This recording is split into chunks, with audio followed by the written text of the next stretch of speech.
Oke, tes teman-teman. Sekali lagi ya. Jelas ya suara saya teman-teman? Nggak pakai headset nih.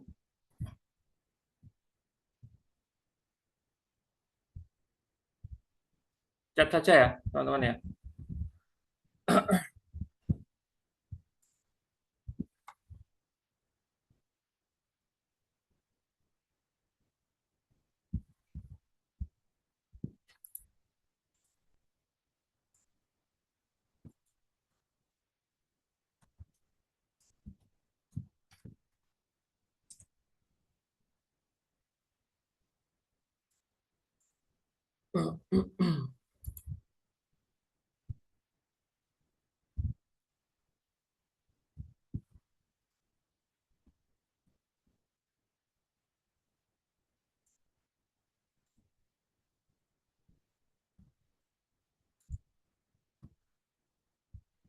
Oke, terima kasih Mr. Hawi. Ya, oke. Oke, semangat pagi teman-teman sekalian. Assalamualaikum warahmatullahi wabarakatuh. Salam sehat dan sejahtera untuk kita semuanya. Pada malam hari ini ya, kita seperti sebelumnya teman-teman diberikan kesempatan yang luar biasa dahsyat untuk bisa bertemu kembali dalam keadaan sehat dan tidak kurang dalam segi apapun teman-teman.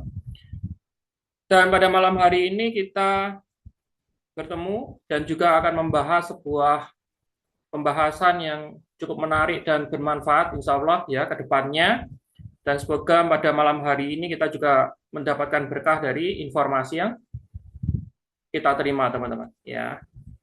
Acara pada malam hari ini seperti biasa terbagi menjadi 3 sesi, yaitu pertama adalah open plan presentation, kemudian update berita terbaru tentang perusahaan, kemudian yang ketiga adalah nanti diskusi tanya jawab ya.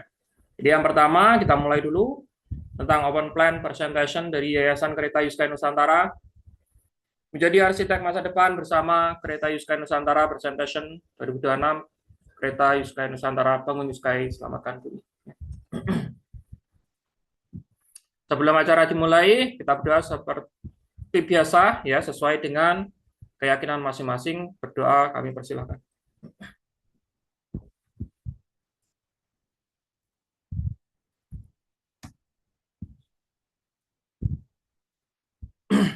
Sebelumnya, disclaimer, materi yang disajikan dalam platform ini adalah murni untuk tujuan edukasi dan pengembangan diri.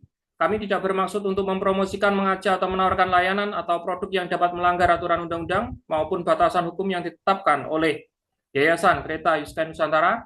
Segala bentuk investasi atau pengambilan keputusan yang dilakukan adalah sepenuhnya tanggung jawab dan inisiatif individu. Kami menganjurkan agar setiap keputusan penting didasarkan pada penelitian yang cermat dan konsultasi dengan ahli terkait. Kami adalah Yayasan Kereta Yuskay Nusantara yang memiliki ruang lingkup kegiatan sebagai berikut. Yang pertama adalah edukasi, manajemen, dan keuangan. Yang kedua adalah aktivitas, organisasi, dan kewirausahaan. Aktivitas sosial, kontribusi, pendanaan kolektif ya. Yang ketiga. Nah, kami telah resmi legal di bawah Kementerian Hukum dan Hak Asasi Manusia dengan nomor AHU 0020315 AH 0104 tahun 2023 teman-teman. Visi utama Yayasan Kun, ya, daerah di mana AI mendominasi, Kun memilih jalur yang berbeda. Kami menerapkan 3 prinsip utama H yang kita pegang untuk kita wujudkan bersama, yaitu yang pertama adalah human first. Kami selalu mendahulukan teknologi, yang dimana teknologi harus melayani manusia, bukan menggantikannya. Kemudian yang kedua adalah nature integrates, inovasi yang tidak merusak tapi memulihkan alam. Kemudian real solution, ya, bukan sekedar wacana, tapi solusi nyata yang bisa dirasakan. Realita global yang kita alami pada saat ini, teman-teman, yaitu ada 4 ya yang mendominasi, yaitu yang pertama adalah dominasi teknologi yang mengasingkan. AI dan otomatisasi seringkali dirancang untuk efisiensi biaya dengan cara menggantikan peran serta kreativitas manusia, bukan memberdayakannya.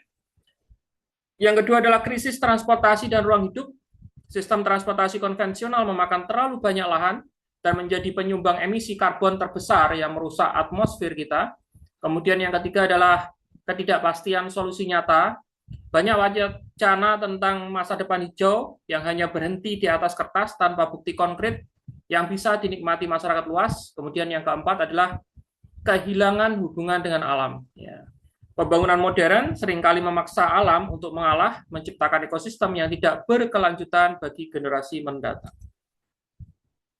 Ekosistem inovasi global menghubungkan ide melindungi bumi. Ya. Kami tidak bergerak sendiri, teman-teman. Ya, Yayasan Kun hadir sebagai kurator atau pengawas dan pendukung utama bagi berbagai inisiatif global yang berani melawan arus demi kebaikan manusia dan alam. Ya.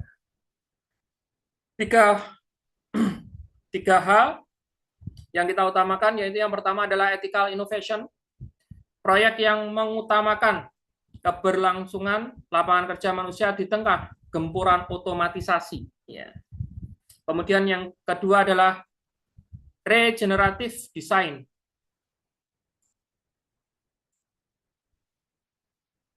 Teknologi atau industri yang dapat aktif memulihkan ekosistem yang rusak. Kemudian yang ketiga adalah scalable impact, inovasi yang memiliki potensi untuk diterapkan secara massal guna menyelesaikan krisis lingkungan di berbagai belahan dunia. Jadi kapasitas dukungan proyek kita adalah berskala global, teman-teman. Ya.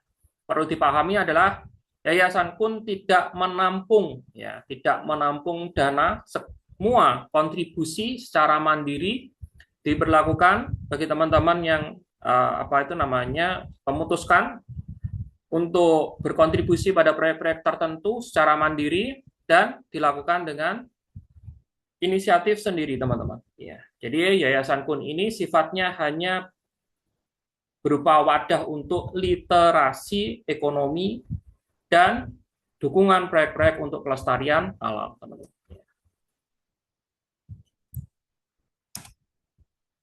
Jadi bentuk dukungan kami, yaitu yang pertama adalah pendanaan stimulan, memberikan dukungan finansial strategis untuk membawa ide dari laboratorium ke dunia nyata. Jadi ini dilakukan secara mandiri melalui platform global, teman-teman. Jadi Yayasan Kreta Yuskaya Nusantara tidak menampung dana sepeser pun di sini. Ya.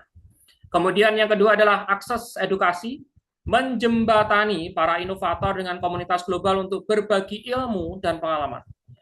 Kami di sini menyediakan literasi, edukasi tentang hal-hal yang diperlukan secara gratis. Kemudian yang ketiga adalah infrastruktur komersil, membantu proyek visioner melewati lembah kematian teknologi hingga mencapai fase komersial yang stabil. Ada beberapa proyek yang telah kami dukung. Yang pertama adalah Yuskaya Transport mega proyek berskala internasional berbasis infrastruktur transportasi. Ini adalah salah satu bukti nyata sinergi ini adalah keberhasilan Yuskaya Transport yang kini telah bertransformasi dari sebuah visi menjadi solusi transportasi dunia. Kemudian yang kedua adalah pupuk Yutera. Pupuk Hayati Yutera adalah produk inovatif berbasis ekstrak asam humat yang dirancang untuk mempercepat pertumbuhan tanaman, memperkuat kekebalan, dan meningkatkan ketahanan. Pupuk Yutera ini saat sekarang ini telah selesai pembangunannya, pembangunan pabriknya, pusat produksinya yaitu di Al-Khaimah, Uni Emirat Arab, dan kemudian kita juga sudah didistribusikan dan bekerja sama termasuk di Afrika untuk pemasarannya, teman-teman. Kemudian proyek yang kita dukung yang terbaru yaitu Atlas, yaitu sebuah platform di mana platform ini adalah platform yang menggabungkan antara teknologi dan properti berbasis nyata yang kita fokuskan di awal-awal adalah Uni Emirat Arab yang kemudian nanti dikembangkan marketnya ke berbagai negara. Ini adalah platform jual beli properti, teman-teman, yang berbasis kekayaan intelektual. Kekuatan komunitas mengembalikan kendali ke tangan kita. Perubahan besar tidak lahir dari kecanggihan mesin sendirian, ia lahir dari komunitas yang memiliki visi dan keberanian yang sama. Mengapa kita memakai komunitas, teman-teman? Karena kalau sendirian jelas nggak mampu. Mengapa? Karena tantangannya begitu besar. Ini adalah 3 tantangan yang akan kita hadapi untuk mewujudkan visi ini, teman-teman. Yaitu yang pertama adalah ancaman otomasi tanpa hati. Ya. Di saat dunia berlomba menggantikan tenaga kerja dengan AI, kita berdiri untuk memastikan teknologi hadir untuk memperluas peluang manusia, bukan menyingkirkannya. Kemudian yang kedua adalah luka bumi yang mendalam. Kerusakan alam akibat sistem yang egois tidak bisa menunggu lebih lama lagi. Kita butuh solusi transportasi dan industri yang benar-benar selaras dengan napas alam. Kemudian yang ketiga adalah kesenjangan ilmu. Banyak teknologi hebat gagal karena kurangnya edukasi dan pemahaman masyarakat. Komunitas kita hadir untuk memutuskan mata rantai ketidaktahuan ini.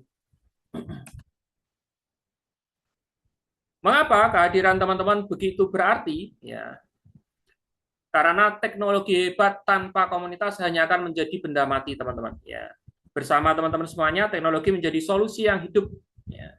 Jadi di sini teman-teman berdiri bisa mengambil peran 3 peran, ya 2 peran atau 1 peran, ya, atau semua peran sekaligus, teman-teman. Yaitu peran pertama adalah sebagai edukator. Ya. Menyebarkan kesadaran akan inovasi yang beretika, memberikan literasi pemahaman kepada masyarakat yang luas sehingga semakin banyak masyarakat yang sadar akan pentingnya untuk menjaga kelestarian bumi, khususnya melalui keanggotaan Yayasan Kereta Yuskaya Nusantara ini. Karena teman-teman di sini berperan sebagai edukator, tentunya teman-teman harus banyak belajar dengan sumber sumber utama yang kami rekomendasikan. Ya.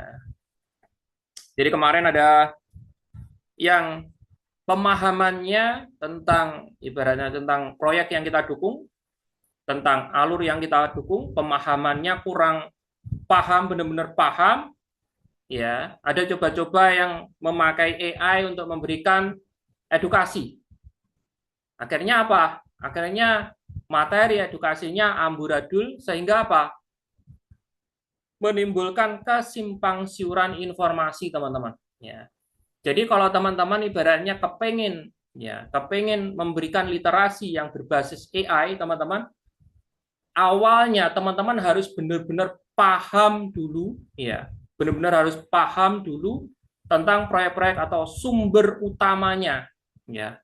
Kalau teman-teman paham, apakah itu sumbernya itu dari website resmi, ataukah dari webinar resmi, ya kan, dari langsung Mr. Yuniski misalnya, ya, atau founder utama kita.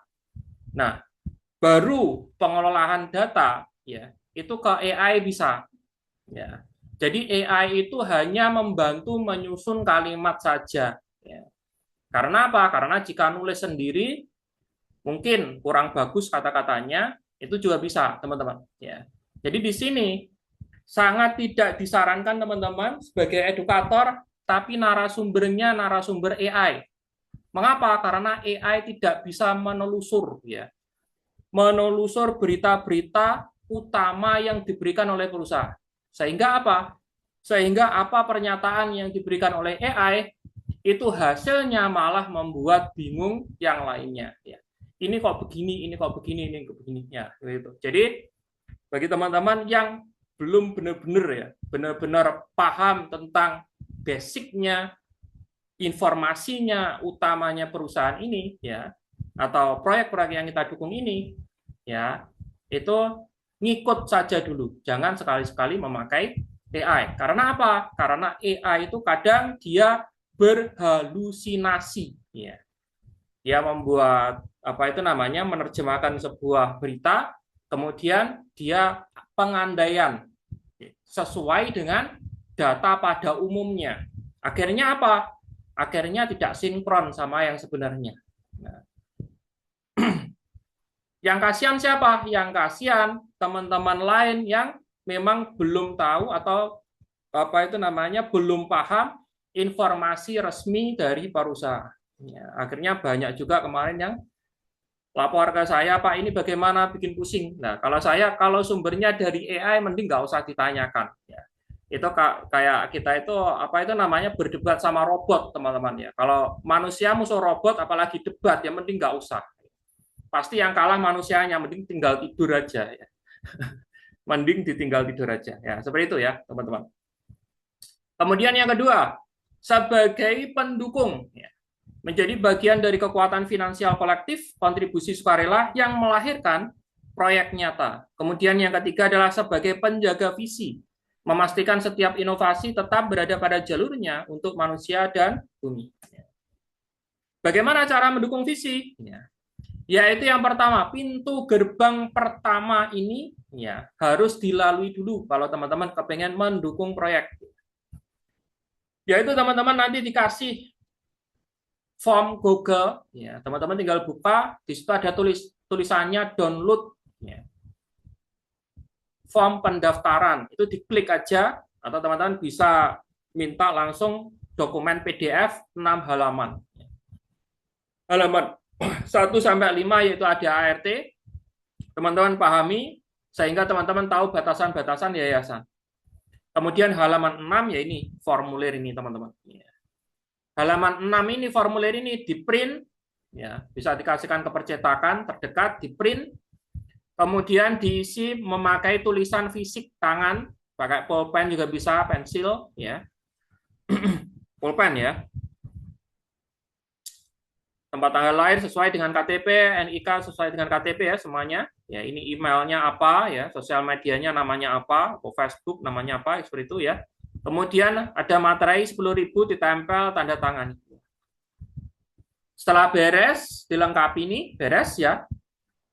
Tinggal ngirim 3 foto, yaitu yang pertama ini difoto tanpa terpotong utuh dapat dibaca. Ya. Kemudian yang kedua, pegang ini, pastikan formulir ini terbaca di foto. Ya. Jadi foto sambil pegang formulir yang sudah dilengkapi.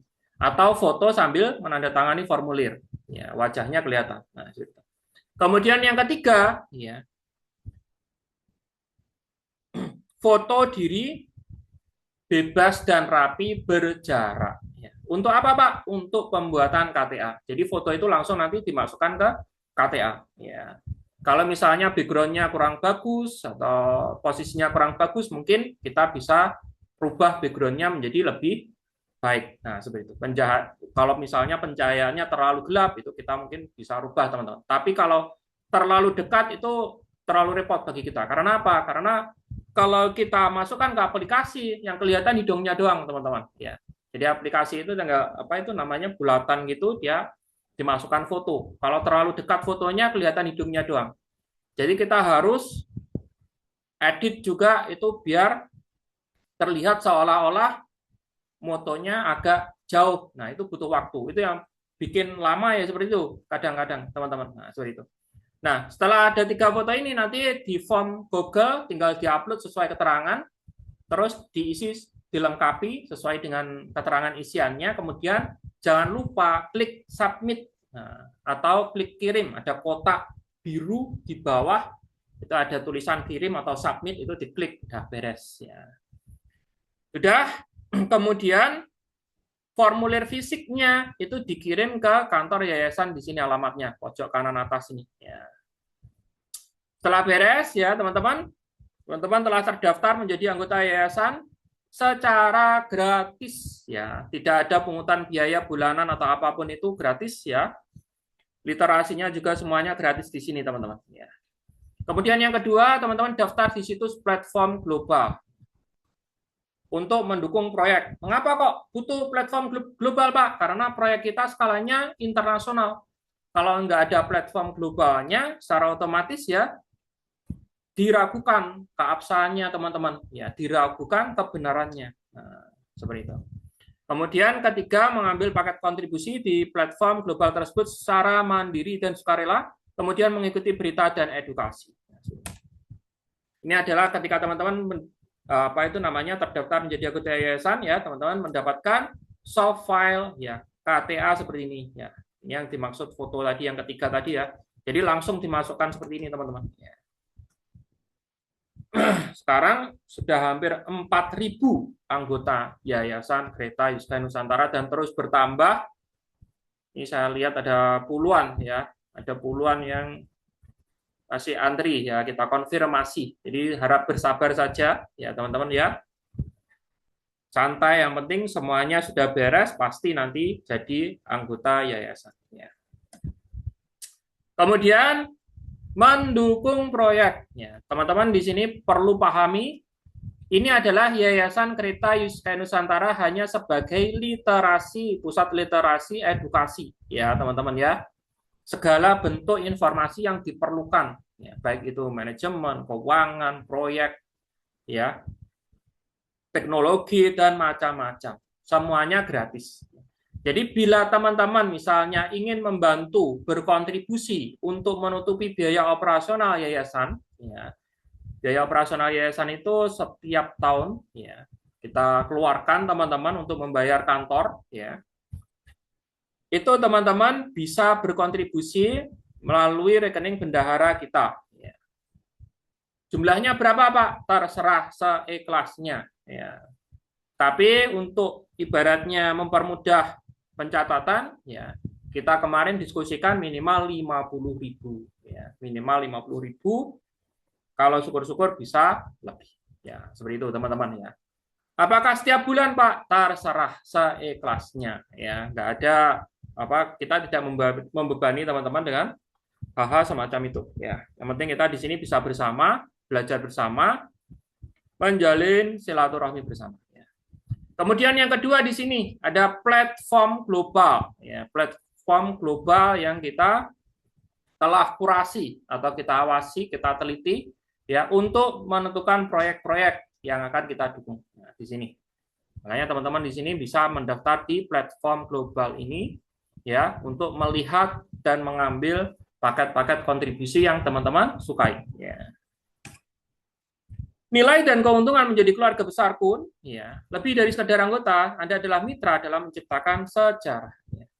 Pertama adalah akses eksklusif ke inovasi dunia. Ya. Ini telah diumumkan lagi bagi teman-teman yang sudah terdaftar di platform global, ya, itu bisa melihat email. Ya.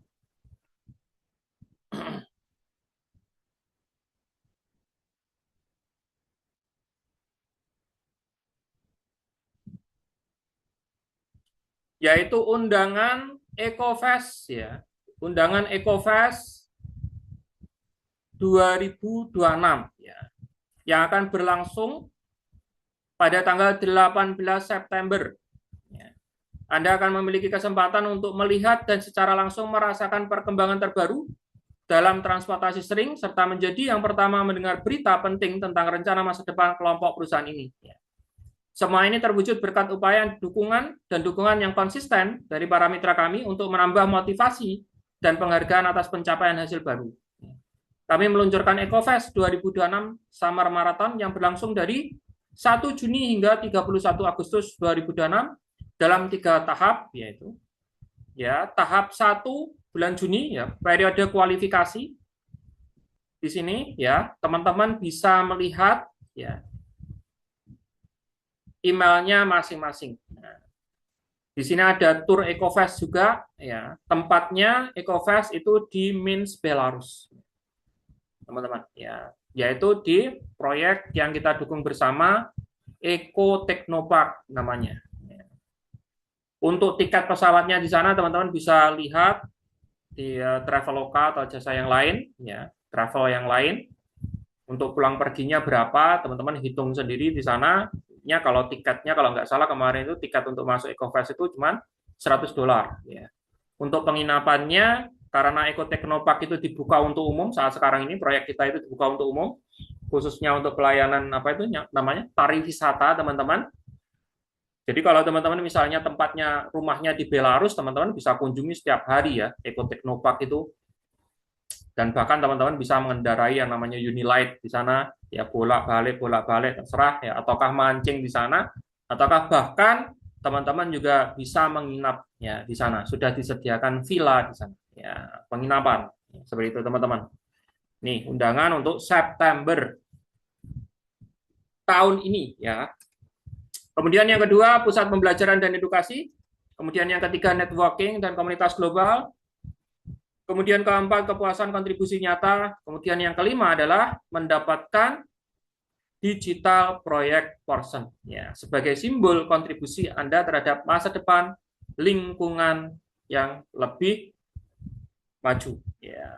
Di sini digital project portion ini basisnya tergantung apa itu namanya proyeknya masing-masing. Ada yang berbasis real world asset, ada yang berbasis portion, ada yang berbasis apa itu namanya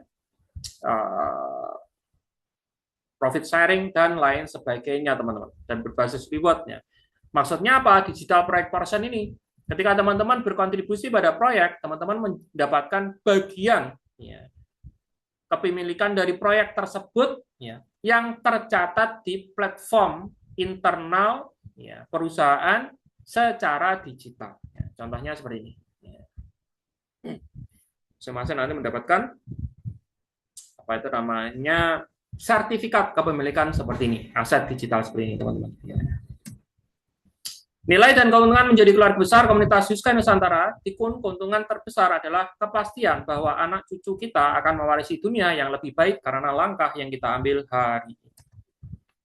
Terima kasih, itulah ya open plan presentation tentang Yayasan Kereta Yuskay Nusantara. Bagi teman-teman yang belum atau pertama kali mengikuti acara pada malam hari ini, silakan untuk mendaftarkan atau menghubungi pengundang teman-teman ya untuk mendaftarkan diri sebagai anggota Yayasan Kereta Yuskay Nusantara untuk mendapatkan literasi ya teknologi atau pengembangan diri yang lebih lanjut.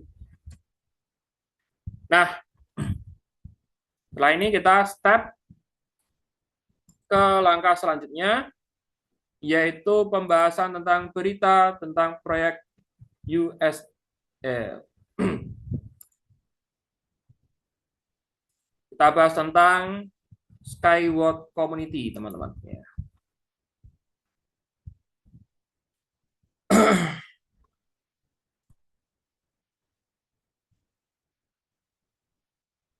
Nah, Skyward Community ini adalah komunitas ya berskala global sebagai kurator untuk proyek-proyek, termasuk di awal dulu yaitu pengembangannya untuk pengembangan proyek Yuskay Transport, teman-teman, sampai berhasil memasuki tahap komersial. Ya. Pada saat sekarang ini, karena Skyward Community sudah menyelesaikan kontrak dengan Yuskay Transport, teman-teman, Skyward Community sedang menggarap proyek-proyek selanjutnya. Ya. Kita bahas di sini. Edisi terbaru SWC Insider ya membahas tentang apa yang biasanya tetap berada di balik layar, bagaimana seleksi proyek diorganisasikan dalam ekosistem SWC. Ya. Alexis Godoyev ya dan Yevgeny Kurdashev berbagi tentang apa yang telah dicapai, apa yang sedang kami kerjakan saat ini, dan kemana arah kami selanjutnya. Di sini apa itu uji tuntas ya? Due diligence adalah proses verifikasi proyek komprehensif yang dilakukan sebelum suatu proyek dimasukkan ke dalam portofolio. Ini adalah langkah utama Skyward Community untuk menyeleksi proyek-proyek yang akan didukung, teman-teman. Ya, jadi nggak sembarangan proyek yang kita dukung. Ya. Proses ini melibatkan pengecekan ulang semua hal yang telah dinyatakan proyek tersebut tentang dirinya sendiri, dokumentasi arus kas, pelaporan kepatuhan hukum, dan keberadaan aset yang sebenarnya. Sederhananya, kami memastikan bahwa di balik angka-angka yang mengesankan tersebut terdapat bisnis yang nyata yang beroperasi. Pada edisi ini, kami mendemonstrasikan prosesnya menggunakan studi kasus spesifik, sebuah proyek hunian bersama di Amerika Serikat, dan menjelaskan langkah demi langkah informasi apa saja yang kami minta sebelum berpartisipasi dalam sebuah proyek.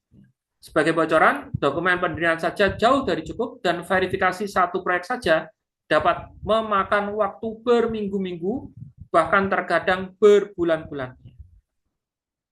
Ini ya, 3 hal yang pertama kali kita perhatikan di sini untuk menyeleksi sebuah proyek, teman-teman. Yaitu yang pertama adalah aset nyata, bukan sekedar ide. Kemudian yang kedua, ekonomi yang transparan. Jelas dari mana nilai ekonomi berasal, seperti apa pelaporannya, dan apakah angka-angka tersebut dapat diverifikasi secara independen. Kemudian yang ketiga adalah kemandirian. Ya, proyek ini tidak bergantung pada aliran dana baru yang terus-menerus dan tidak bergantung pada satu mitra saja. Ya. Jadi proyek ini mampu beroperasi secara mandiri. Mengapa pemilihan proyek menjadi semakin menuntut? Pasar telah berubah. Jika dulu pertumbuhan pesat menjadi fokus utama, saat ini prioritas diberikan pada keberlanjutan, arus kas real, kepatuhan hukum, dan kemampuan proyek untuk bertahan dalam kondisi yang menantang. Apa yang paling dekat dengan peluncuran saat ini? Ya, saat ini ada 2 proyek yang berada di tahap akhir, teman-teman. Yang saat ini kita bisa mendukung proyek yang sudah launching, yaitu yang pertama adalah Atlas, ya, sebuah layanan untuk transaksi properti di Dubai, Uni Emirat Arab pasarnya, yang bernilai lebih dari 200 miliar dolar. Di mana visi utama kita, ya, volume pasar tersebut disatukan menjadi satu aplikasi, dan aplikasi itu adalah Atlas, ya. Jadi kita di sini tidak berinvestasi pada propertinya, teman-teman, namun kita berkontribusi pada aplikasinya atau pasarnya, teman-teman. Ibaratnya kalau mall gitu kan, kita enggak berkontribusi pada 1-2 item untuk diperjualbelikan di sana, tetapi kita berkontribusi pada mallnya, ya, tempatnya, ya, di situ teman-teman. Ya. Tentunya kita sama seperti memiliki seluruh, ya, market yang ada di situ, karena setiap kali ada transaksi itu kita mendapatkan fee atau keuntungan atau royalti di sini. Dan ini basisnya Atlas ini adalah kekayaan intelektual. Jadi kita memiliki kekayaan intelektualnya, teman-teman. Jadi bukan saham, ya. Kemudian yang kedua adalah proyek di bidang infrastruktur dan algoritma perdagangan. Namanya diungkapkan kepada publik untuk pertama kalinya dalam edisi ini. Kedua proyek tersebut telah menyelesaikan proses verifikasi, kualifikasi, dan kami akan membahasnya lebih detail nanti.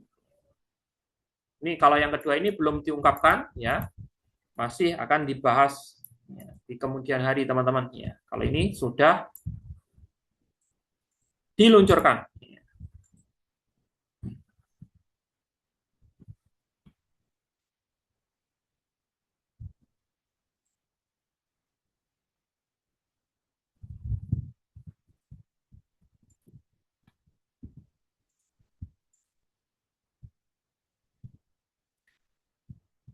Dividend from Polius, ya. Jadi selain proyek-proyek inovatif, ya, yang didukung oleh SWC, yaitu SWC itu juga menyediakan sebuah layanan analisis, ya. Itu satu paket ketika teman-teman nanti membuka layanan analisis atau paket berlangganan disebut SWC Pass, ya. Jadi ketika teman-teman berlangganan SWC Pass itu seperti berlangganan seperti halnya Netflix, maka teman-teman mendapatkan layanan, ya. Layanan yang pertama untuk mendukung proyek-proyek inovatif.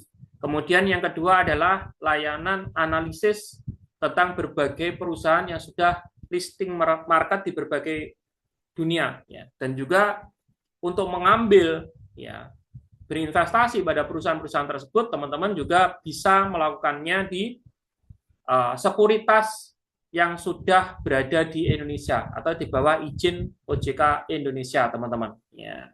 Ini nanti bisa dicari sendiri untuk mana nih, ya, sekuritas-sekuritas yang menyediakan perusahaan tersebut untuk bisa diperdagangkan sahamnya, teman-teman. Ya. Tanggal 23 Juni adalah hari yang ditunggu-tunggu oleh semua orang yang membeli saham tepat pada waktu pada musim semi ini. Pada tanggal ini, Polius, ya, akan mendistribusikan dividen untuk tahun 2025. Jadi ya, 23 Juni ini, ya, itu akan dibagikan dividen, ya, 3 hari yang lalu, teman-teman, ya, ini, ya. 3 hari yang lalu itu sudah dibagikan dividennya, ya. Pembayaran apakah ini? Polius, perusahaan pertambangan emas terbesar di Rusia, akan membagikan dividen untuk tahun 2025 sebesar 56,8 rubel per saham. Pembayaran akan diterima oleh semua orang yang memegang saham di rekening mereka pada tanggal pencatatan 18 Mei, dan dana akan dikreditkan ke aplikasi pialang yang sama tempat saham tersebut dibeli. Ya. Sederhananya, untuk paket berisi 100 lembar saham ini sekitar $78, dan semua ini didapatkan hanya dengan memegang saham tersebut hingga tanggal yang dipersyaratkan. Ya.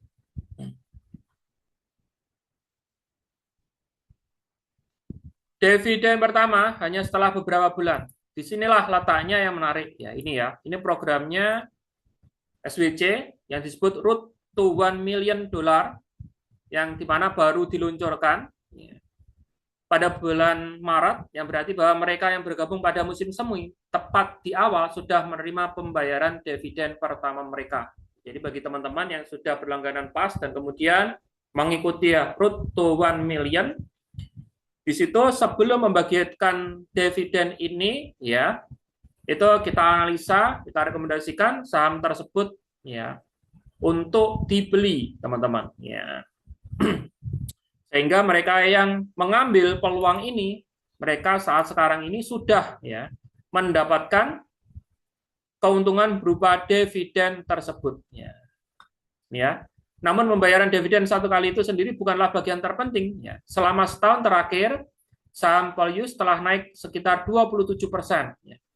Mengikuti kenaikan harga emas, akibatnya seseorang yang hanya memegang saham tersebut mendapat keuntungan ganda dari pertumbuhan nilainya dan dari dividen yang diterima di atasnya. Analis juga memperkirakan pembayaran dividen lainnya pada musim gugur. Ya. Ini bukan cerita untuk segelintir orang terpilih.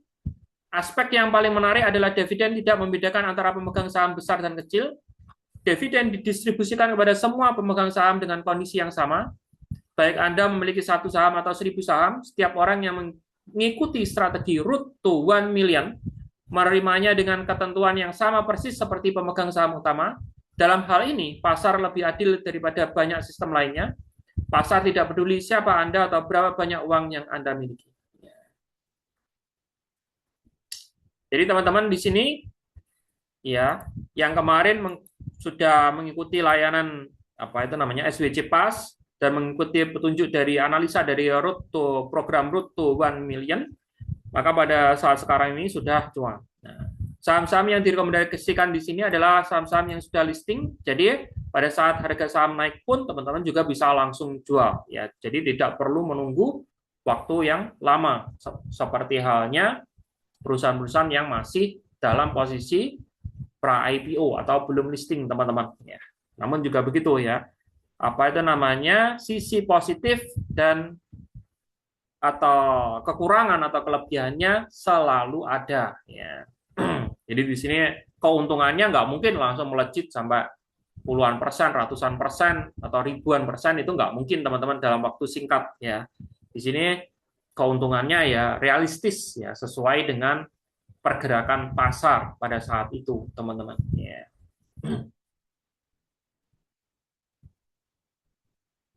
Di sini dapatkan SWC Pas, dividen tanggal 23 Juni akan diterima oleh mereka yang masuk pasar lebih awal, namun masih dimungkinkan untuk masuk pasar hari ini.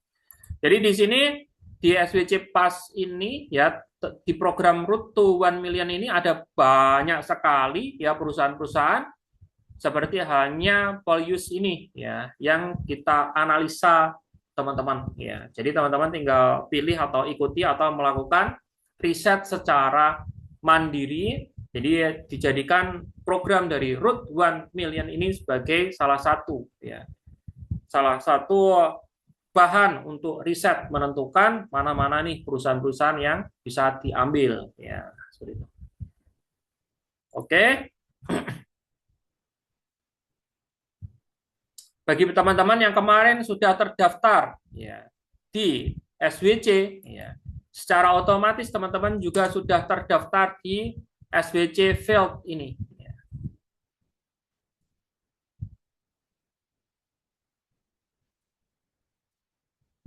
Bagi teman-teman yang belum ya, yang belum bisa atau belum tahu ya tentang SWC Field ini, teman-teman tinggal buka aja ini ya, svcfield.com.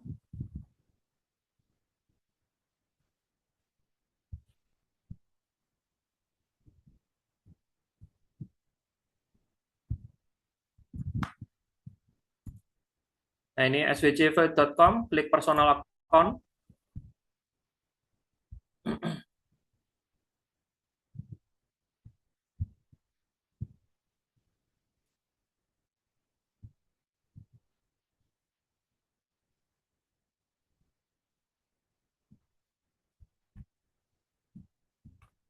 Nah, ini teman-teman bisa baca-baca di sini ya.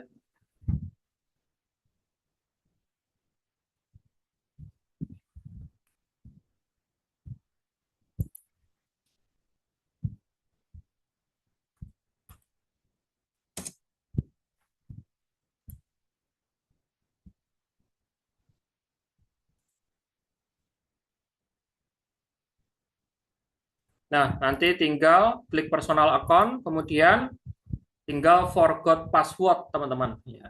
Ketika klik forgot password, isi alamat email, kemudian nanti dicek emailnya teman-teman, ada link yang dikirim, teman-teman tinggal klik linknya saja untuk isi password baru, kemudian login di sini, isi email, isi ya password baru, klik login, sudah beres, masuk nanti ya. Jaringan saya kurang mantap nih. Oke, itu info terbaru dari Skyward Community, teman-teman. Ya, nah, saat ini lanjut ke tahap selanjutnya.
Oke, kita masuk ke berita tentang Uniski String Technologies. Ya.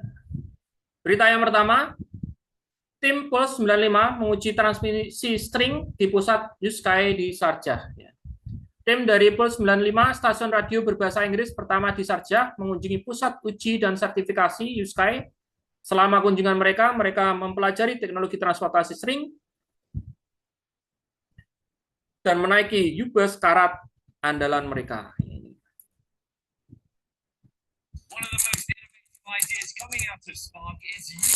Ya.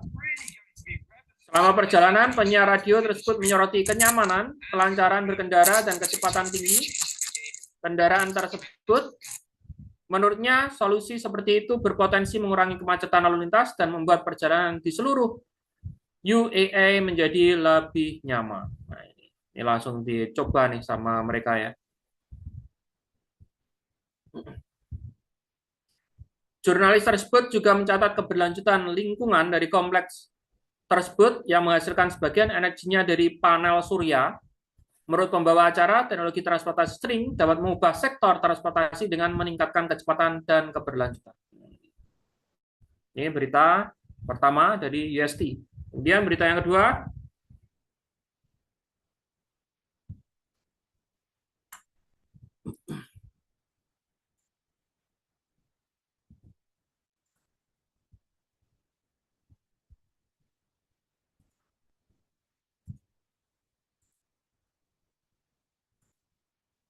para spesialis pusat pengembangan Kota Almaty mengunjungi UST Incorporation ya.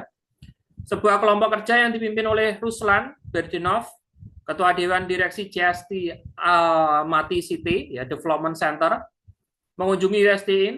Para spesialis yang sedang menjajaki solusi transportasi canggih untuk pengembangan ibu kota selatan Kazakhstan melakukan tur di kantor pusat perusahaan, fasilitas produksi, sarana perkeretaapian, dan pusat pengujian. Almaty adalah salah satu kota terbesar di Kazakhstan dan infrastruktur transportasinya mengalami tekanan yang berat. Lebih dari 1,2 juta kendaraan menggunakan jalan-jalan kota setiap hari. Dengan hampir setengah dari lalu lintas berasal dari daerah pinggiran kota dan wilayah sekitarnya, metropolis ini sudah termasuk di antara 50 kota terpadat di dunia. Sementara rata-rata pengemudi menghabiskan hingga 50 jam setahun terjebak dalam kemacetan. Perlu dicatat bahwa Kazakhstan telah lama menunjukkan minat pada teknologi transportasi rel berkabel selama bertahun-tahun. Untuk wilayah Almaty, para spesialis USTIN sebelumnya telah mengembangkan proyek transportasi penumpang yang menghubungkan kota Kaskalan dengan pusat transportasi Barlik di Almaty. Proyek ini pembangunan jalan layang rel berkabel semi kaku jalur ganda sepanjang 11,9 km dengan 4 stasiun. Jadi kita sudah ada proyek di Almaty ini, teman-teman, dan saat ini sudah dalam proses untuk pengembangannya. Ya.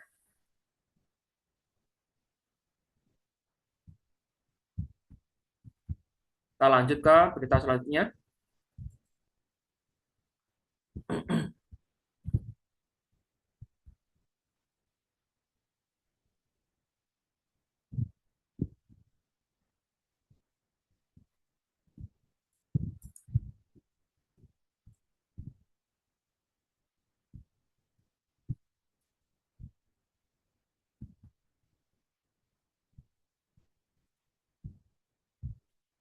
Bagaimana struktur rel semi kaku bekerja? Video pertama dari seri infrastruktur pergerakan kini tersedia. Proyek ini mengeksplorasi sejarah desain dan konstruksi jembatan penyeberangan tali di Eko Teknopark. Episode perdana ini menyoroti struktur rel semi kaku, tempat banyak solusi teknik. Inti dari teknologi tersebut termasuk metode pemasangan, penegangan, dan pengikatan pertama kali diuji. Rel ini juga merupakan yang pertama dilengkapi dengan sistem penglihatan mesin dan berfungsi sebagai lokasi pengujian tingkat kebisingan. Kita bisa lihat teman-teman ya.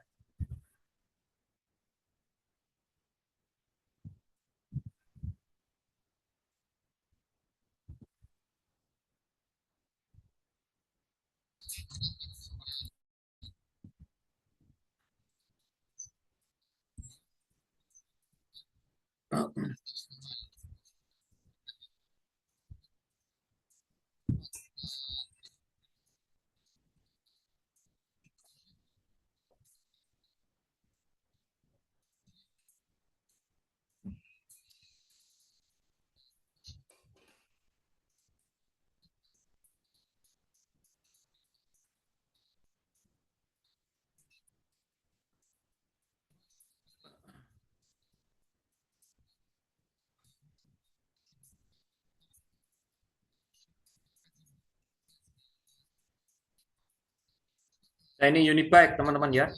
Ini Unibus U4210.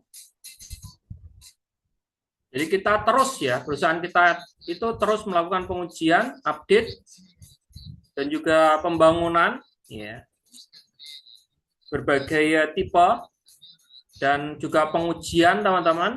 Ya. Sehingga apa? Sehingga kita mendapatkan tambahan-tambahan sertifikasi sebagai pengakuan dalam skala global yang juga akan mendukung ya realisasinya proyek-proyek komersial dan kemudahan realisasinya proyek-proyek komersial di berbagai negara di seluruh dunia.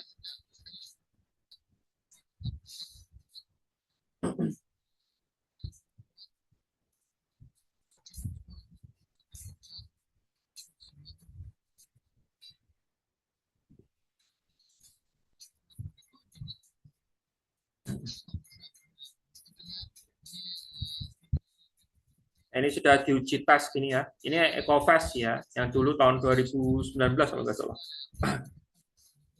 Ini kelihatannya dipersiapkan untuk nanti EcoFast 2026 bulan September nanti agar semuanya ready ya, yang Jelas kunjungan dari berbagai negara akan hadir, teman-teman. Ada ribuan ya, orang yang akan berkunjung ke sana untuk menikmati berkendara memakai transportasi kita.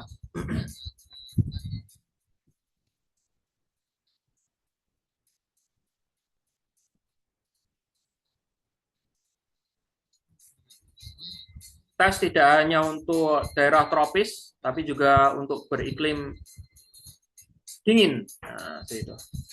Bagaimana transportasi kita bisa melewati salju. Ya, itu. Ya, itulah cuplikan ya. Singkat. Oke, baik teman-teman. Nah, ini ada berita yang fenomenal sekali yang baru dibahas oleh Mr. Anatoly Yunitsky.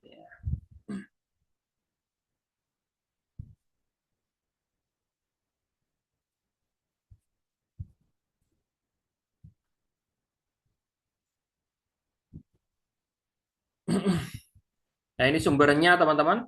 Ini sumbernya di platform Micron Global atau Skyward New Millionaire juga ada di sini ya. Teman-teman bisa lihat sumbernya secara langsung di sini. Narasumbernya langsung yaitu Insinyur Mr. sebagai penemu dan pencipta teknologi ini teman-teman. Ya.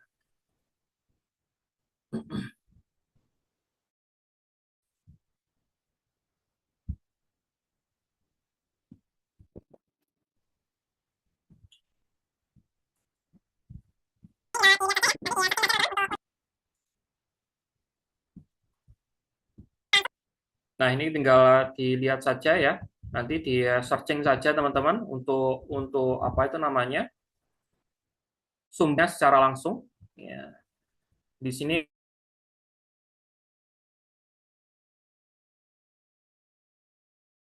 buatkan tadi slide agar teman-teman bisa menangkap ya apa yang dibicarakan Anatoly Yunitsky ini.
Oke, masih lancar teman-teman ya? Suara saya sudah jelas? Masih lancar ya?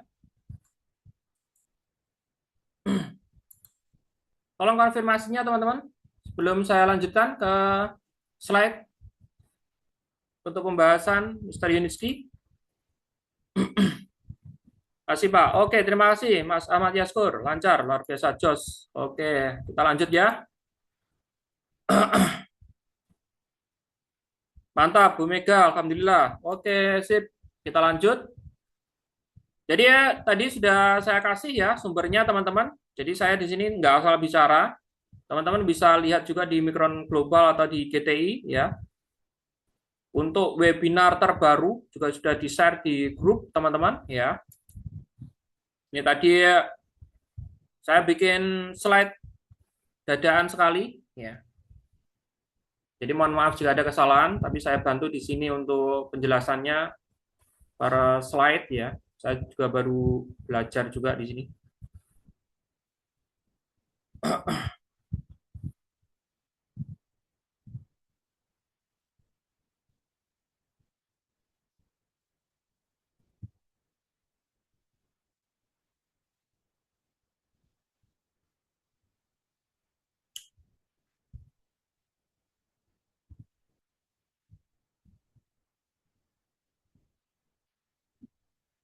Oke, ya.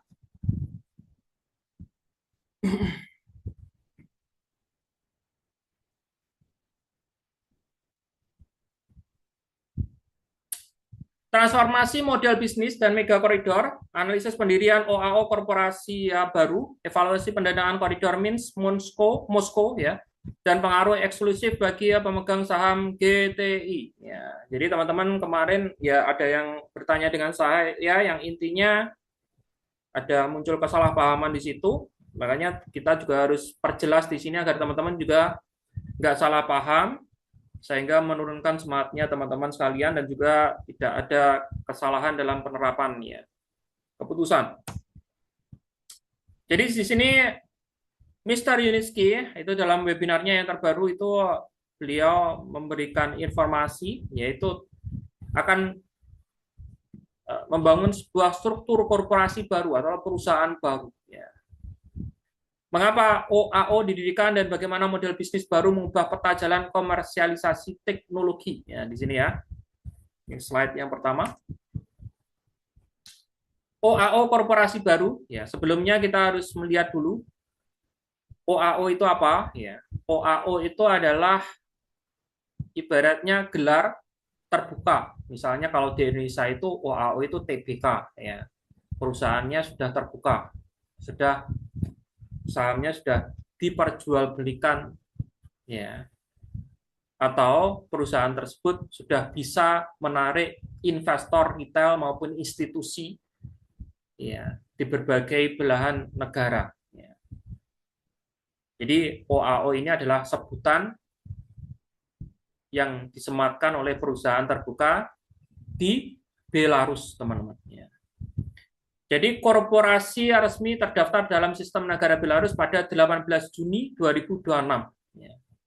Dengan nama OAO, ya, nomor registrasi 194009412. Ini memakai bahasa Rusia, jujur saja saya nggak bisa pakai bahasa Rusia, teman-teman. Ya.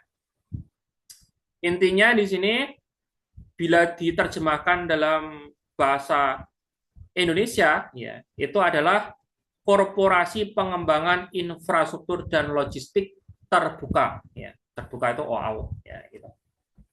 Itu nama perusahaannya, teman-teman. Ya. Jadi ini sudah berdiri, ya, dipilih secara strategis demi mempermudah penjualan saham langsung secara sah ke pasar internasional. Modal aktif commissioning, ya, grup perusahaan bertransisi dari metode pasif mencari pesanan dari pemerintah asing yang kerap ragu mengambil resiko pertama. Melalui OAO baru ini, grup bertindak sebagai inisiator, pemesan, sekaligus kontraktor utama mandiri untuk memotong birokrasi global, teman-teman. Jadi dengan adanya perusahaan yang dibangun atau dibentuk oleh Mr. Yuniski ini, ya, maka perusahaan dengan leluasa ya, bisa bekerja sama atau menggalang dana, ya, baik dalam skala retail publik biasa, ya, ataukah dalam bidang institusi atau investor raksasa, teman-teman. Jadi kepercayaannya meningkat karena apa? Karena di negara Belarus sana sudah legal dan bahkan status perusahaannya sudah terbuka. Ya. Nah, di sini ya, ini korporasi barunya. Nah, sekarang mengapa ya,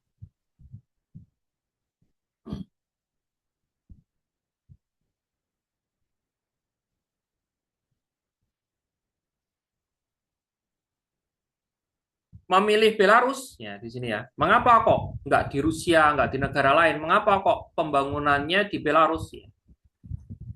Basis utama kompetensi ya. Seluruh tim rekayasa, perancang, insinyur, serta pabrik khusus produksi teknologi string beroperasi pusatnya di Minsk, yaitu Belarus. Kemudian, infrastruktur Ekoteknopark menyediakan pusat uji coba berskala nyata yang telah disertifikasi resmi oleh otoritas negara menjadi pembuktian nyata kelayakan sistem. Jadi lebih mudah karena di sana juga ada Ekoteknopark kita yang kita bangun. Kemudian yang ketiga, kematangan regulasi hukum. Belarus merupakan pelopor global dalam menciptakan kerangka hukum dan standar regulasi teknis khusus untuk transportasi string. Dan juga di Belarus kita juga ada proyek ya, 2 proyek komersil ya, yang pertama yaitu sudah beroperasi, sudah dibangun selesai. Yang kedua adalah proses pembangunan. Yaitu yang pertama adalah Unilight untuk tempat pariwisata, kemudian adalah yang saat ini dalam pembangunan adalah proyek Sosmi. Jadi di sini pertimbangannya, manajemen sangat memahami regulasi hukum, kecepatan pengambilan keputusan, serta mitra kerja di Belarus.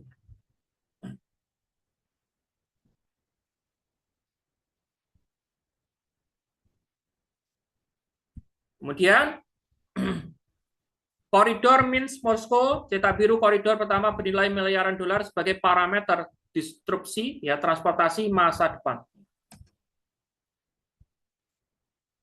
Jadi pembangunan perusahaan korporasi tersebut, OAO tersebut teman-teman, ya, yang baru tersebut, yang sudah labelnya sudah perusahaan terbuka nih teman-teman, ada visi utama, yaitu yang pertama adalah merealisasikan proyek komersil teman-teman. Ya, untuk wadah untuk merealisasikan proyek komersil sepanjang 690 km. Ini bukan proyek percontohan lagi ya, ini proyek komersil sepanjang 690 km. Apa nih keunggulannya nih? Ya, keunggulannya waktu dan biaya. Menghubungkan Minsk dan Moskow hanya dalam waktu 1,5 jam perjalanan. Menggunakan modul kereta string cepat, YST menciptakan opsi transportasi tercepat di kelasnya. Estimasi tarif tiket sangat murah, ya. Kemudian menghemat anggaran investasi pihak ketiga hingga lebih dari 20 miliar dolar. Jadi di sini rute pertama, proyek besar pertama yang diinisiasi oleh korporasi baru ini adalah pembentukan koridor infrastruktur logistik di Eropa Timur, yang menghubungkan ibu kota dua negara, yaitu Minsk, Belarus, dan Moskow, Rusia. Spesifikasi teknis dan estimasi biaya, jarak koridor ini berkisar 690 km dengan perkiraan waktu tempuh menggunakan transportasi cepat string UST selama hanya 1,5 jam, teman-teman. Biaya operasional per penumpangnya diperkirakan hanya kurang dari 10 dolar tiket masuknya. Kalau perbandingannya dengan kereta api cepat biasa itu 100 dolar. Jadi kita lebih murah 10 kali lipat ya. Kereta eksekutif malah 250 dolar. Ini perjalanan ya dari Minsk ya ke Moskow. Dari dua ibu kota, teman-teman ya. Ibu kota Belarus ke ibu kota Rusia. Waktu perjalanannya, kalau punya kita cuma 1,5 jam. Ya. Kalau kereta api cepat biasa 4,5 jam, kereta eksekutif 7 jam lebih. Ya. Estimasi biaya rute untuk pembangunannya, teman-teman, itu membutuhkan modal pembangunannya 5 miliar dolar. Ya. Kalau kereta api cepat biasa, lebih dari 25 miliar dolar. Kereta eksekutif tidak efisien, jadi jelas jauh lebih mahal daripada ini ya, 25 miliar dolar. Ya. Dampak ekologisnya sangat rendah kalau UST, kemudian kereta api cepat biasa tinggi, kereta eksekutif sedang. Ya. Sini ya. Kemudian total nilai proyek koridor ini diperkirakan mencapai 10 miliar USD yang terbagi menjadi sekitar 5 miliar dolar untuk jalur transportasi string berkecepatan tinggi. Ya. Dan 5 miliar dolar untuk pembangunan kota ekolinier, ya, linear eco city. Ya, jadi di sini ada 2 proyek besar yang menjadi muatannya korporasi terbuka tadi, ya, yang dibentuk oleh Mr. Unity tadi. Ya. Yaitu yang pertama adalah pembangunan kereta cepat YST, ya, yang estimasi biayanya 5 miliar dolar. Kemudian yang kedua adalah pembangunan kota ekolinier, ya, linear eco city, ya, senilai 5 miliar dolar. Ya. Tahap pengerjaan awal dan studi kelayakan yang sedang dimulai diestimasi membutuhkan anggaran hingga 500 juta dolar. Anggaran besar ini akan menjamin stabilitas beban kerja bagi kompleks rekayasa atau tim insinyur internal mereka untuk bertahun-tahun ke depan. Jadi biayanya, jadi biaya pertama ini yang apa itu namanya yang akan diambil oleh perusahaan itu adalah senilai 500 juta dolar. Ya, 500 juta dolar ini hanya untuk tahap pengerjaan awal, kemudian dan studi kelayakan ya, untuk proyek pengembangan ini. Ya. Proyeknya ada dua tadi ya, masing-masing nilainya 5 miliar dolar. Totalnya 10 miliar, yaitu proyek untuk kereta cepat, kemudian proyek untuk linear CT. Ya, teman-teman.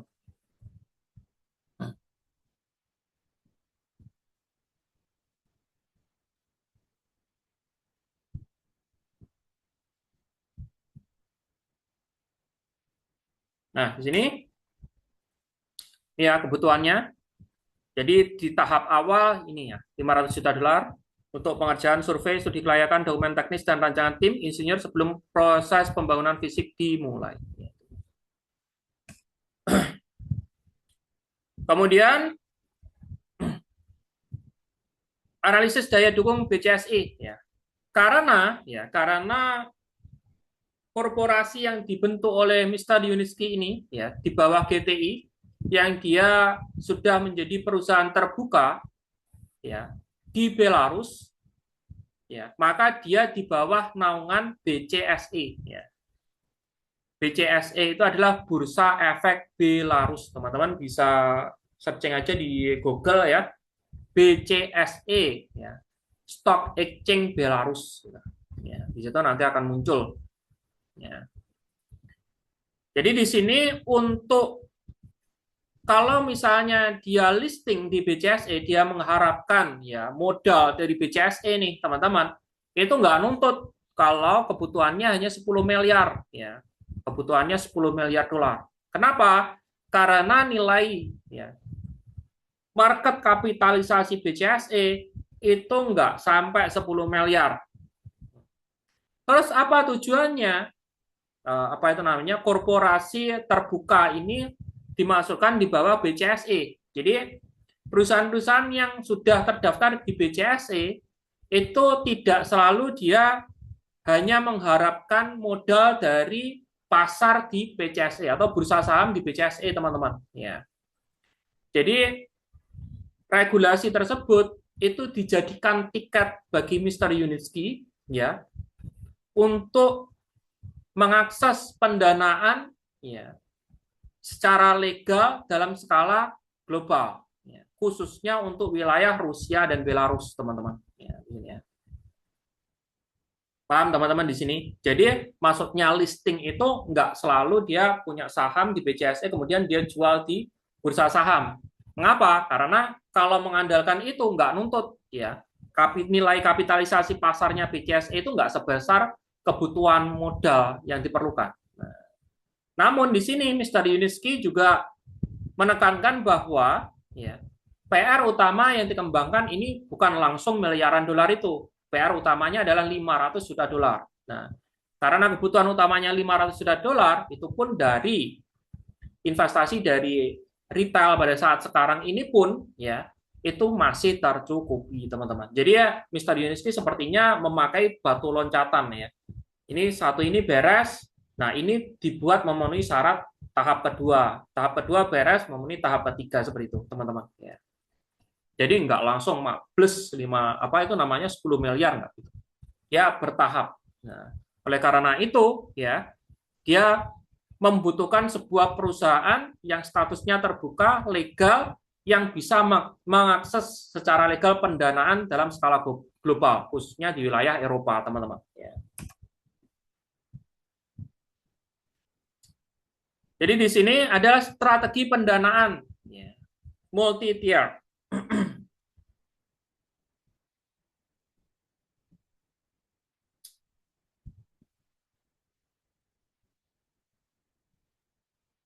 Bentar, ini saya juga sambil baca nih ya. Belum sempat belajar nih.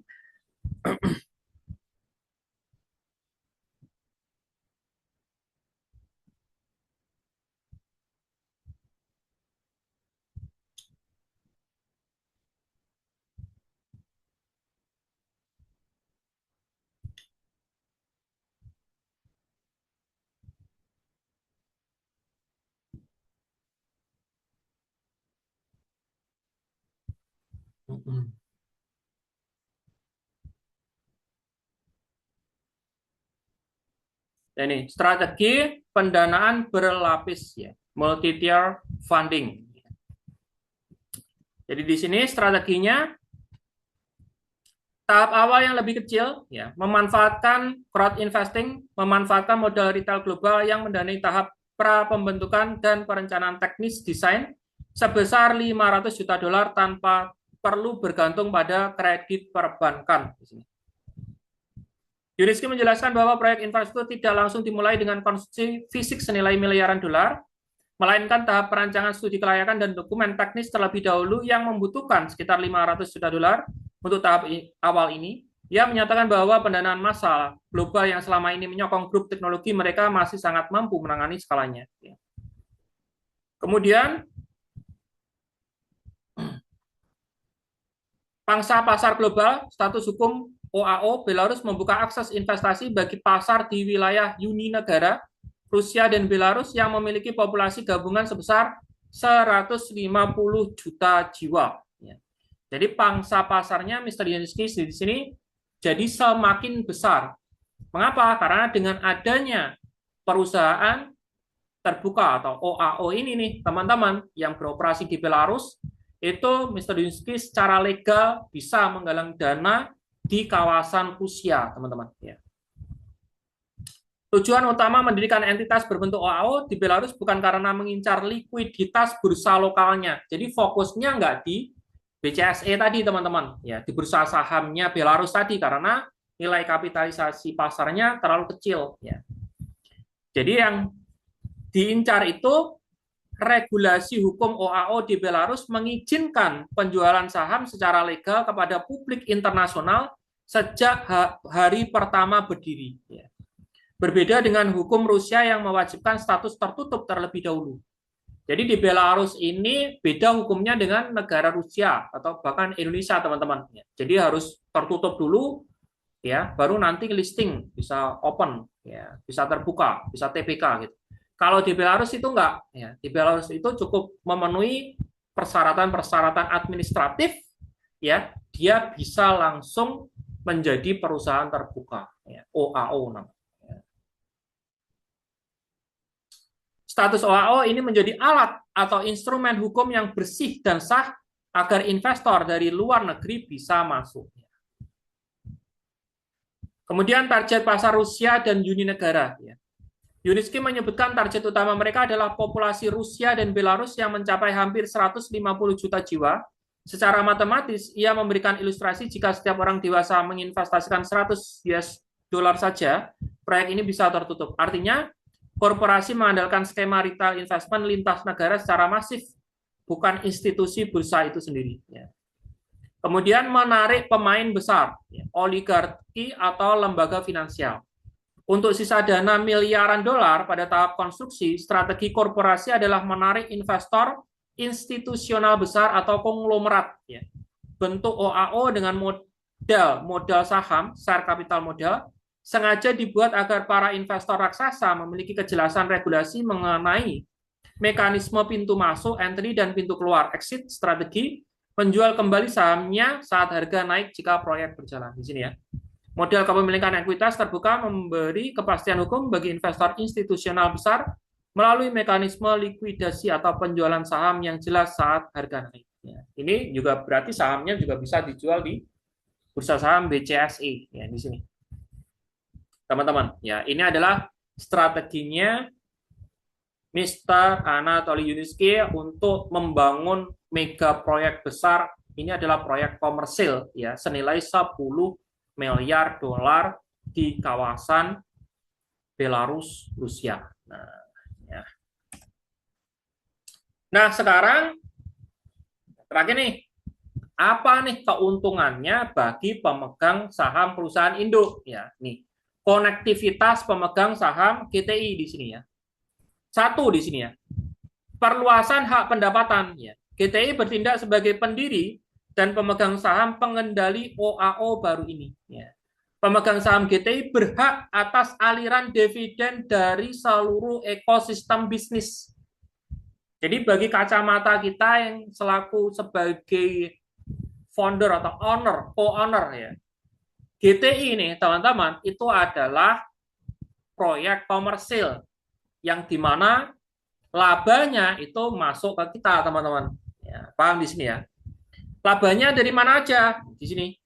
Desain proyek dan konstruksi jalur. Senilai berapa tadi? 500 juta dolar. Itu sudah omset masuk ke kita teman-teman. Itu cukup ya. Jadi kita di sini ya, insya Allah tahun 2026 ini pecah telur remunerasi. Tahun 2027 udah ada tabungan nih, karena saat sekarang ini sudah dibuka nih pendanaannya ya untuk pembangunan proyek senilai 10 miliar dolar tersebut, teman-teman. Ya, seperti itu. Kemudian yang kedua, pengoperasian transportasi string. Ya.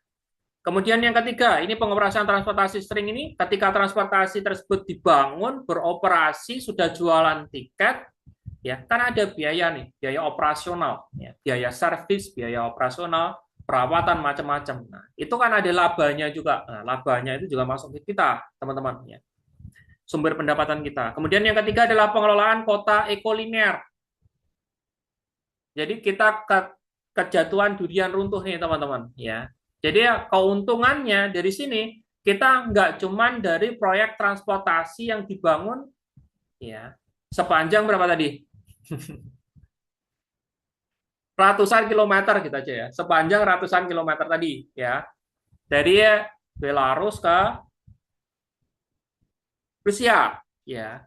Tapi kita juga mendapatkan keuntungan dari pembangunan kota ekolinear city ya, teman-teman. Kemudian yang keempat, hasil pabrik pupuk biohumus ya. Pabrik pupuk biohumus ini apa ini? Yutera. Jadi ketika nanti ini apa itu berjalan, jelas kemungkinan ya Yutera bagi pemegang kemarin yang berkontribusi di proyek-proyek Yutera itu sudah mulai dialirkan, karena mengingat pada saat sekarang itu Yutera itu sudah juga bekerja sama untuk pengembangan proyek komersil juga di wilayah Vietnam, Afrika, dan macam-macam. Jadi lagi berkembang juga. Nah, ketika laba itu terpenuhi, bahkan didukung dengan pendanaan yang lumayan besar ini, teman-teman, senilai 10 miliar dolar ini, bukan hanya yang berkontribusi di pupuk Yutera kemarin, ya, kita pun selaku sebagai pemegang atau co-owner GTI, kita juga dapat bagiannya. Tapi jelas perhitungannya beda, teman-teman. Perhitungannya beda sama yang berkontribusi asli. Jelas lebih banyakkan yang berkontribusi asli. Ya.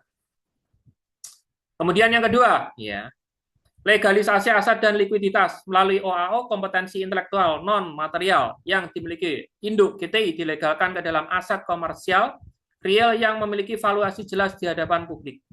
Kontrak kerja masif ini menjamin stabilitas arus kas internal grup dan memicu dimulainya alokasi remunerasi finansial bagi investor mulai tahun berjalan 2026, teman-teman. Jadi artinya apa? Artinya pendapatan di sepanjang tahun 2025 kemarin itu tidak untuk pembagian remunerasi. Sebenarnya pembagian remunerasi itu dibagikan dari pendapatan yang terjadi mulai bulan Januari tahun 2026 hingga sebelum pembagian remunerasi dilaksanakan, yaitu apa? Oktober. Jadi sampai September berarti, teman-teman. Sampai September. Sumber pendapatan besarnya apa? Setiap proyek-proyek seperti halnya Sosmi, itu yang pertama dia multi-year. Jadi nggak ada proyek infrastruktur itu nilainya berapa, dia langsung bayar, langsung cash, itu nggak ada, teman-teman. Ya. Jadi dia pasti bayar, tahun ini bayar buat ini. Nah, tahun depan ada target berapa, dia bayar. Itu yang pertama, itu pemasukan. Ya. Kemudian yang kedua, kontrak-kontrak proyek-proyek komersial yang sudah mencapai titik matang. Maksudnya setelah studi kelayakan, sudah menandatangani ya perjanjian komersialisasi, ya, kemudian sudah melakukan pembayaran, itu juga masuk. Kemudian yang ketiga adalah sumber dari pembayaran dari sini, karena kita sudah memiliki perusahaan terbuka, ya, OAO ini yang legal secara hukum di Belarus, yang aksesnya itu seluruh Rusia dan Belarus, teman-teman. Jadi ya mantap ya pendapatannya. Makanya di sini kita lihat juga di webinar yang pernah disinggung oleh Maxim, itu ya keuntungan yang dihasilkan oleh Mr. Yuniski secara pribadi ya itu dibagikan juga, digabung juga untuk pembagian remunerasi tahun 2026 ini. Ya. Jadi Mr. Maxim pun juga berpesan bahwa atau menegaskan bahwa remunerasi ini bukan dividen, ya. Remunerasi ini bukan dividen. Remunerasi ini lebih cenderung ke reward atau hadiah atau apresiasi ya yang diberikan oleh Mr. Yuniski kepada kita yang telah lama mampu bertahan untuk mendukung proyek dan bahkan mampu untuk terus berkontribusi untuk mendukung keberlanjutan proyek tersebut, teman-teman. Nah, ini rasa terima kasih. Ya. Dividen itu disebut dividen itu ketika perusahaan itu sudah berhasil IPO. Jadi dividen itu sebutan setelah IPO. Ya. Jadi sebelum IPO itu sebutannya remunerasi. Jadi kalau masalah berapa nilainya, ya belum ada yang tahu karena ini belum final sampai nanti September. Nah, seperti itu teman-teman. Nah, oke. Ada lagi nih.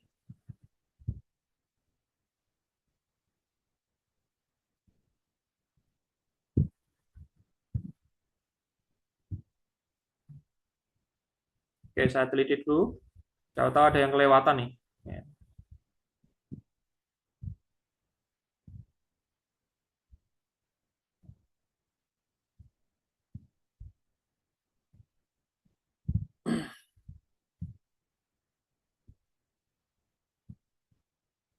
Nah, di sini tentang ya, di sini ya, teman-teman ya. Tentang korporasi yang dibentuk ya oleh Mr. Yuniski ini ya secara bahasa Indonesia ya. Ini adalah namanya ya.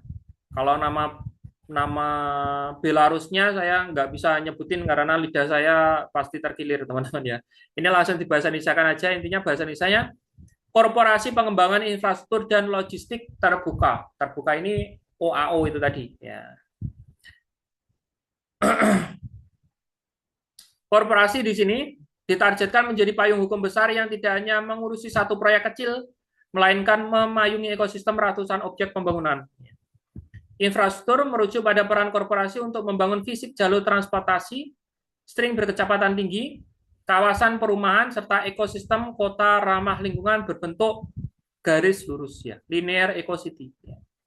Logistik ya, merujuk pada pembangunan pusat-pusat distribusi, ruang kargo, dan hub transportasi di sepanjang ruang koridor pembangunan, seperti koridor Minsk-Moskow, untuk menggerakkan komoditas ekonomi. Pengembangan menegaskan fungsi korporasi sebagai agregator, pencipta ruang pertumbuhan baru, sekaligus pemesan kerja dari teknologi yang dimiliki oleh grup perusahaan GTI.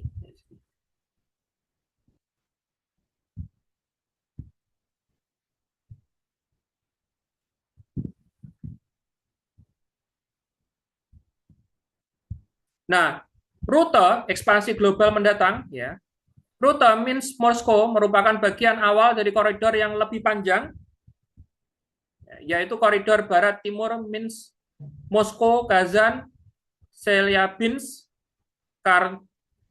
Krasnoyarsk, ya, Khabarovsk, Vladivostok, ya. Mekanisme korporasi mandiri ini juga sedang dipersiapkan untuk direplikasi di wilayah lain seperti Rusia, Kazakhstan, India, Vietnam, dan Timur Tengah setelah model finansialnya terbukti berhasil. Bukan sekadar rute transportasi di sini ya, teman-teman ya.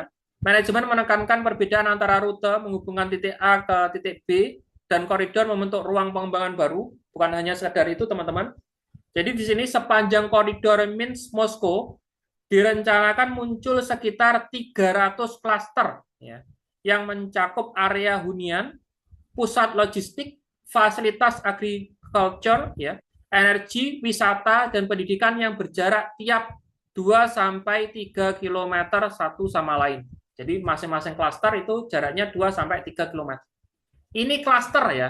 Satu klaster itu ya ada perumahannya ya juga ada banyak, ada puluhan bahkan ratusan rumah. Nah, seperti itu teman-teman ya. Area hunian, pusat logistik, fasilitas agriculture, ya, energi, wisata, dan pendidikan. Ini satu klaster. Ya. Jadi totalnya ini ada 300 klaster. Ini yang dimaksud Eco Linear CT ini tadi, teman-teman. Jadi di sini pun ini kita juga dapat laba dari sini, teman-teman. Ya.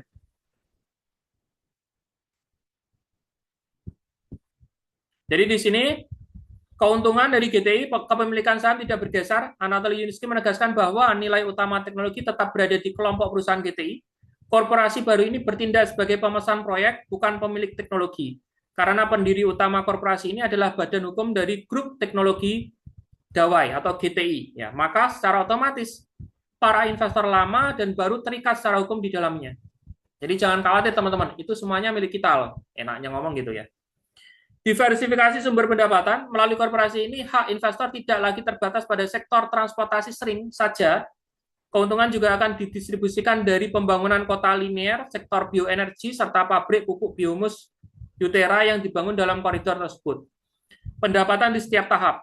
Investor dapat memperoleh kompensasi atau keuntungan bukan hanya pada fase perancangan desain, tetapi juga selama fase konstruksi dan pengoperasionan objek infrastruktur. Jadi ketika dari mulai awal tahap desain, pembangunan sampai itu selesai dibangun, sampai itu beroperasi kita dapat terus teman-teman. Ini passive income ya. Rencana penjualan saham korporasi diperkirakan dalam waktu 1 sampai 2 bulan ke depan. Jadi ya ini bulan apa ini? Bulan Juni ya. Kita bulan Juli Agustus ya teman-teman ya. Saham korporasi baru ini akan mulai ditawarkan secara legal melalui bursa atau mekanisme langganan terbuka, open close subscription. Ya. Bentuk badan hukum OAO terbuka di Belarus memungkinkan penjualan saham secara legal ya, kepada publik global, teman-teman. Ya, di sini.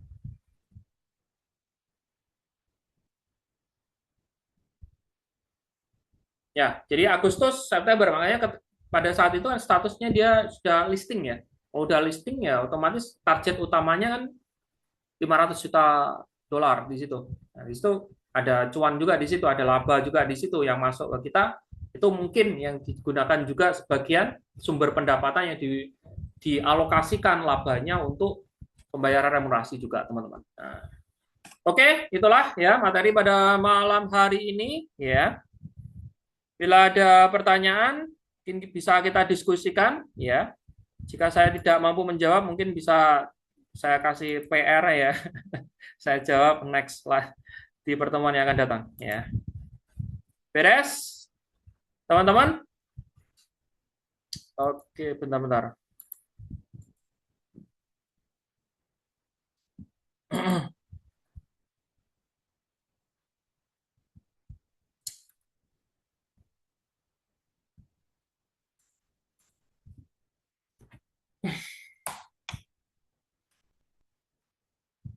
Ada yang tanyakan?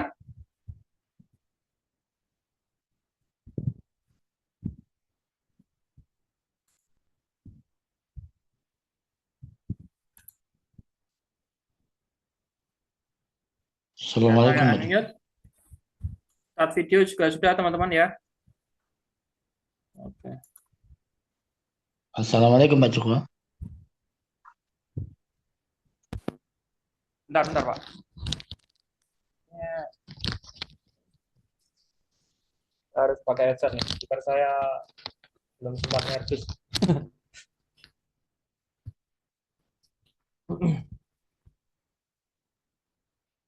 Halo Pak Windu. Sudah saya video ya. Ya, semangat pagi Pak Julfa dan seluruh teman-teman Nusantara. Ya, Terus kita kontribusi Yuski String Teknologi. Bangun Yuski, selamatkan bumi. Ya Pak Julfa, dari penjelasan Pak Julfa ada sedikit. Kalau saya mengulas, waktu itu pernah Anatoly Yuski lawatan ke Colorado. Nah itu sempat terjadi berapa persen bisa diterima, tapi itu bukan proyek utama kita sebagai co-owner. Tapi begitu ini ada penjelasan yang sangat terbuka dengan Belarus juga punya itu OAO ya. Oh Jadi ya. ini sebagai legalitas Hmm. ini malah semacam kayak terbuka lagi ya. Bagi eh, dalam ini kita banyak sekali laba-laba yang akan diterima. Gitu Ya, Pak Julfai. Oke. ya benar Pak Windu. Mungkin oke. Jadi ada yang menjadi penjelasan lebih lanjut. eh, Ya kita menunggu di bulan September ya Pak. Ya rezeki itu. Ya benar. Jadi Hmm. apa itu namanya di bulan September itu Mr. Yunsi secara langsung akan memberikan apa itu namanya keterangan ya, nilainya apa, terus jadwalnya bagaimana, sistemnya bagaimana untuk pendistribusian remunerasi dan juga pengembangan perusahaan secara global itu secara offline ya. Secara offline di hadapan ribuan para pengunjung di Ecotechnopark. Kalau teman-teman di sini misalnya ada waktu untuk main-main ke Belarus ya silahkan ya. Tapi pesan tiketnya kalau murah itu ya mulai dari sekarang ya, itu lebih murah nanti ya. Kemudian ya memang dari apa pembentukan perusahaan OAO tadi itu kita mendapatkan laba sepenuhnya ya. Tidak seperti halnya proyek yang ada di Colorado, kita hanya dapat bagian 5% ya dari keuntungan proyek high speed. Nah, yang dimaksud di sini yang dikembangkan di sini high speed ya, yang 500 sampai 600 km per jam, teman-teman ya di Belarus Colorado tadi. Jadi dan kita juga belum tahu jika ada pertanyaan apakah kompleks UST secara lengkap akan dibangun juga mengikuti klaster-klasternya. Tentunya itu nanti akan ada pengembangan karena investor itu selalu tertarik pada sesuatu yang setelah terbukti terbangun, teman-teman. Jadi kalau dia itu disuruh mengawali, ya, investor institusi ya pastinya, disuruh mengawali itu dia ogah-ogahan, dia nggak mau. Tapi kalau sudah ada pembangunannya, sudah ada yang beroperasi, dia tinggal pengembangan gitu, dia mau melontarkan dananya. Ya, itu sifatnya investor institusi sih. Kemudian Pak, untuk pendanaan USD, platform ini ada sampai akhir tahun ini, tahun depan pun masih. Ya, tetap sampai stake 15 selesai sampai IPO ya. Jadi stake 15 selesai itu nggak nunggu. Stake 15 pendanaan ditutup plek, proses IPO. Nah, seperti itu. Ya. Jadi ya makanya hal ini pernah saya singgung juga di webinar saya mungkin ya tahun kalau nggak tahun 2024 ya 2023 ya. Saya dulu pernah bilang bahwa kalau teman-teman yang aktif mungkin ada yang ingat juga nantinya akan ada suatu masa di mana model pendanaan kita itu bertransformasi. Kita diperbolehkan untuk tetap berkontribusi dan stake 15 masih terbuka, tapi di sisi lain kita juga sudah bisa mendapatkan keuntungan. Nah inilah titik-titik itu kejadian beneran, teman-teman. Ya, itu hanya analisa saya saja dulu. Ya. Kejadiannya beberapa tahun kemudian sekarang. Info proyek di Indonesia bagaimana Pak? Nah, info proyek di Indonesia dikawal penuh ya, dikawal penuh oleh PT Minsky Cakrawala Nusa. Dan juga itu sepertinya PT Minsky Cakrawala Nusa nggak begitu apa itu namanya mempublikasikannya karena ini juga menyesuaikan dengan strategi perusahaan sebagai perusahaan privat di Indonesia, teman-teman, ya. Dan tentunya pengawalan penuh ini juga dibantu PT Minsky Cakrawala Nusa juga dibantu oleh Malcon Group, ya teman-teman bisa lihat saja searching di Google Malcon Group itu apa. Kemarin juga tentunya juga didukung penuh oleh Kementerian Perhubungan. Ya, kemarin juga bekerja sama dengan siapa kemarin? Ya, untuk Jababeka ya, PT Jababeka. Teman-teman bisa lihat juga PT Jababeka itu sahamnya juga sudah listing market di Indonesia juga ya. Untuk pengembangan transportasi di wilayah Jakarta. Ya, gitu. Dan tentunya terus bekerja sampai sekarang, cuman untuk akses informasinya masih ditutup rapat. Siapa tahu nanti ibaratnya informasi dibuka, sudah beres semua. Ya, kita tunggu aja informasi selanjutnya, teman-teman. Pak juga semua info di September, termasuk dividen. Benar, ya itu apa akan diberikan secara resmi offline Bu Mega itu oleh Mr. Yunski sendiri nanti di acara EcoFest nanti. Sebagai daya tarik gitu loh, biar apa? Biar teman-teman itu yang lainnya penasaran, ya udah tak terbang aja ke Belarus gitu kan. Kan gitu. Kalau diumumkan semuanya kan nanti apa daya tariknya nanti kan di Belarus kan. Di sana EcoFest yang datang sedikit udah repot ya. Ini kan triknya apa? Triknya perusahaan biar menjadi daya tarik biar pada penasaran itu ya datang. Nah, nanti EcoFest-nya jadi rame gitu. Kalau kita EcoFest sudah lama ya. Enggak, EcoFest itu dari tahun 2019 sampai sekarang udah berapa tahun itu ya. Lama sekali. Oke, beres teman-teman. Pak Pak Joko ini Fajrialdi, ya silakan Mas Fajrialdi. ini Pak, terima kasih sudah diberikan kesempatan Baik. menyangkut saham dari korporasi baru ini yang itu sudah sifatnya terbuka atau di sana disebut dengan OAU gitu. Ya, Itu kan ada sahamnya itu listing di exchange lokal Minsk Belarus gitu ataupun BJSE tadi. ya. Itu porsi sahamnya itu diambil dari mana Pak? Apa dari total saham GTI yang 400 miliar lebih itu atau dia punya porsi saham lain begitu Pak? Ya, dia punya porsi saham lain karena proyek utamanya dia kan proyek komersil. Ibaratnya dia anak perusahaan kita lah. Jadi semua perusahaan itu yang ketika dia itu diterbitkan, apalagi perusahaan berdiri sendiri, meskipun itu dia itu anak perusahaan dari GTI lah ibaratnya, dia juga berhak memiliki saham perusahaannya dia sendiri gitu.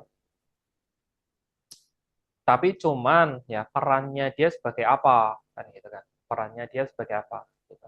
Kalau GTI kan memang penampung semua proyek, nggak cuman proyek apa OAO tadi yang difokuskan untuk pengembangan koridor high speed Moskow Belarus sama klaster apa Eco Linear City tadi ya seperti itu.